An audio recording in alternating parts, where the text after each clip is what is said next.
Wonderful to be back in Gill Coliseum today, and what an awesome crowd. 5,500 or whatever it was today at noon on a Sunday on the 29th against a non-Pac-12 team is really special. And so it's fun to be back in that energy today. Pleased with the win, of course. Bakersfield I thought was really scrappy, played a good game, and they have a lot of fun ahead of them. I think I like their team a lot, and just kept coming. Played well through the fourth quarter, and Coach McCall does a great job with them. For our team, I like the way we rebounded today. I thought Destiny was a difference maker in the first half. She really made a lot of plays for us. Her 7 assists and no turnovers in the first half, I think, was maybe that one stat that really stood out to me the most early in this game. And then, we had great moments. We had a little bit of rust out there, too, no question. As we're getting ready, for the gauntlet that is the Pac-12 that begins very soon. And so excited for the win, excited for this team to finish 12-0 in the non-conference for the first time ever. It's pretty special, and so we're excited for Pac-12 to begin.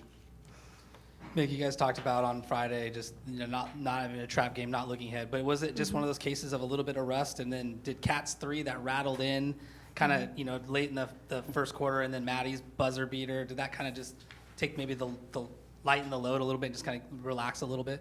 I think they gave us momentum, especially going in that second quarter. I think they scored maybe 4 points.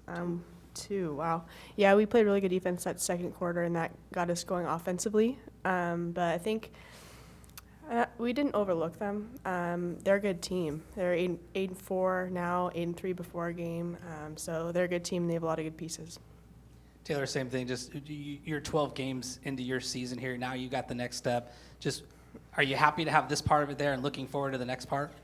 Yes, I'm happy with how we did, and I'm also really excited for how we're going to do in Pac-12.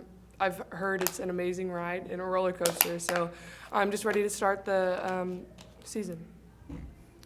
Scott, that non-conference schedule, you played a lot of ranked teams with so many different styles. How has this helped you prepare for, as you say, the gauntlet that you're about to face? Yeah, well, I think very well. I think to begin, when you think back, all the way through, when I think about this team, I think about Italy. I think about that preparation. I think about the Team USA game. I think about 3, exhibition games, including that one. And so I feel like we're so battle-tested, to this point. What we focused on the last couple of days in practice, yesterday, of course, Bakersfield, but the first 2 after Christmas was some new stuff that I know that we're going to need going forward. And so their heads are filled right now with terminology and some new and these types of things that are going to help prepare us for next Friday and beyond. So I think I'm trying to think of a scenario that we haven't been in yet other than how to handle a loss. But hopefully we don't have to think about that. I think this team has taught me that they learn from wins. They aren't satisfied. They haven't shown that. They've been hungry throughout. But I think, anytime you face a team like DePaul, you face a team like Missouri State, everybody that we've played has given us a different look. BYU with a 6'7" shot blocker on the inside. We hadn't seen that since the USA game. And Miami star post. Yeah, in Miami, we're playing against a first-round draft pick, and with 2 freshmen trying to, getting thrown to the wolves in the post against her. So yeah, I think there are so many different things that we've seen that I feel great about where we are, and so it's I don't necessarily know what we're going to see that we haven't, to this point, other than just a great team night after night.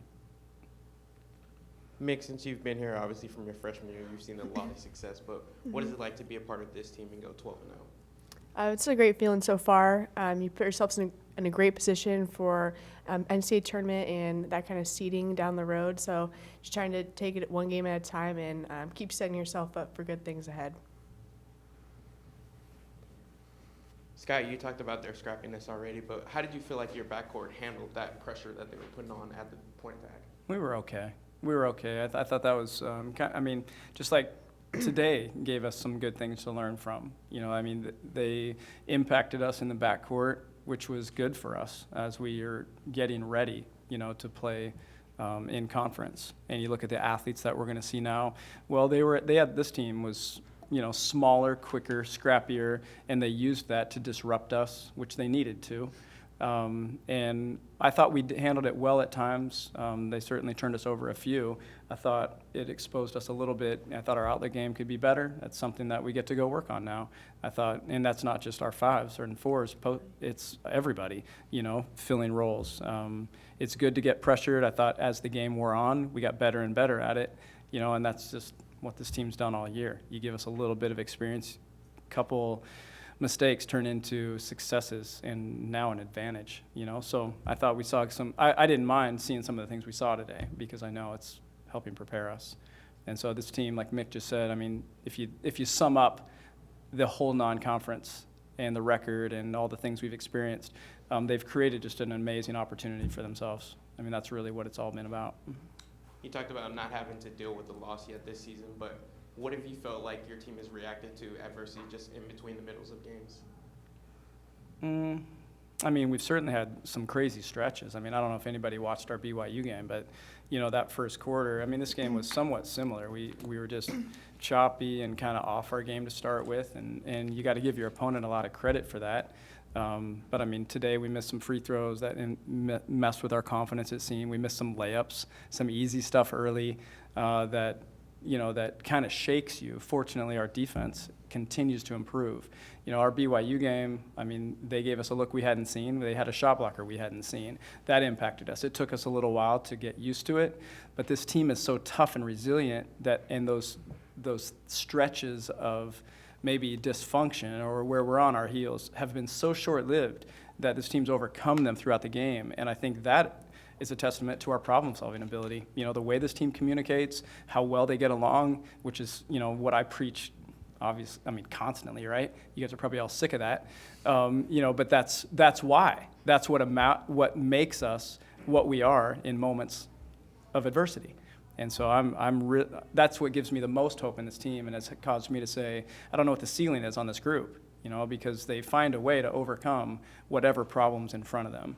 And they have so much confidence that they can, and it goes to skill and ability. They can. And so I don't know if it's any one thing. It's just whenever adversity hits, they find a way to solve it. Mick, you got your freshman year, you were starting Pac-12 play. If you can think back to what that was like, is there anything you can tell Taylor and Kennedy, how to expect it, or is it something they're going to have to just play through early on to really get up to speed? Is there a little bit of both of that? I think you can definitely give advice in terms of what you've seen before, what certain teams, I know the coaches do a great job of scouting and preparing us for what we're supposed to anticipate. So this preseason we've done what we'll do during the Pac-12 season in terms of how we prepare. But there's different level of physicality in the Pac-12, and the athletes are just a lot better. So you have to be ready to push people to their weaknesses even more. Taylor, you talked about, you had some high goals personally for yourself, obviously that play into the team stuff, but where do you feel 12 games in as far as, do you feel like you're ready to go up and compete at the next level? I hope so. I guess I won't know until I play, but I think that our coaches have prepared me and Kennedy well, and I think that we'll hopefully be able to stand our ground. They'll be ready. This Pac-12 has been really good, Mick, forever. All the time that you've been here. Have you seen it get just even better each year, and does this feel like this is the deepest that the conference has been with so many quality teams? This has definitely been the highest ranked conference, like top to bottom. Arizona's in the top 25 as well, and then we have a lot of teams in the top 5. So Pac-12 maybe has one team in the top 10 or two teams in the top 10 that, well, I've been here, and it's kind of rare to see now 4 teams in the top 10. So it's cool to see how this conference has been recognized across the country, and just seeing the teams get better and better.